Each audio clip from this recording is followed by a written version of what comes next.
What's up, guys? Welcome to your 60 or 78th tutorial. Let me check if that's right. 77th tutorial for the new Boston. So basically what we're going to do in this tutorial is something really simple. It's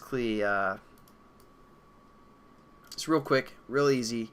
Last thing we're going to do for this graphics surface class, I know I told you guys we were done with that, but since I'm going to release this app on the market for you guys to download, some of you guys might already have downloaded it if you are living in the future, because then it would already be on the marketplace and this video would be made in your past.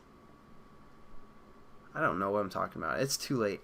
But basically we want to be conscious of slower devices that will download our app from the marketplace. So how we can kind of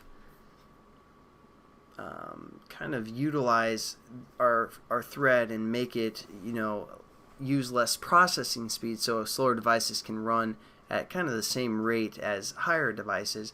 We want to set up kind of a frames per second atmosphere when we work with animation or game development, because as of now within this on touch method is basically the only thing that's kind of going as fast as it can, because we have this return true here. It's just cycling through and updating and like sweating, and we're like, hey man, you want some water? He's like, no, I gotta do this man, get out of my way.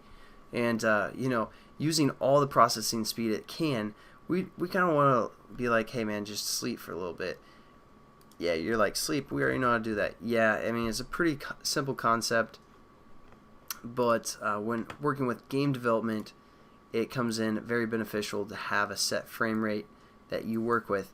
And kind of the concept, or kind of how to create a frame rate, is just doing some simple calculation. For example, if we want to have a frame rate of about 60 frames per second, all we have to do is take 1000 milliseconds, which is 1 second, divided by our frame rate that we want to achieve, so 60, and that would equal 16.666666666667 frames, or I mean that's the sleep time that we want to have.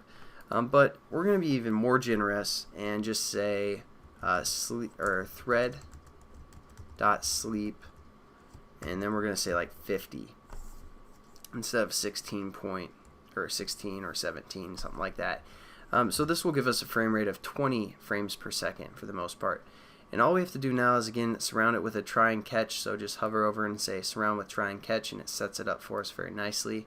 Again, this is within our on touch method.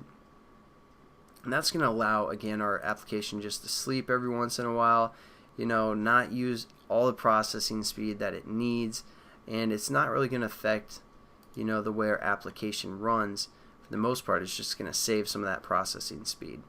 I know this tutorial is pretty much pointless, but the frames per second is an important concept for you game developers that you want to consider in the future.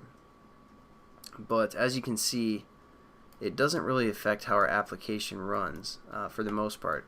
It actually makes it run faster because we have more processing speed, and it doesn't really affect the performance. So hopefully,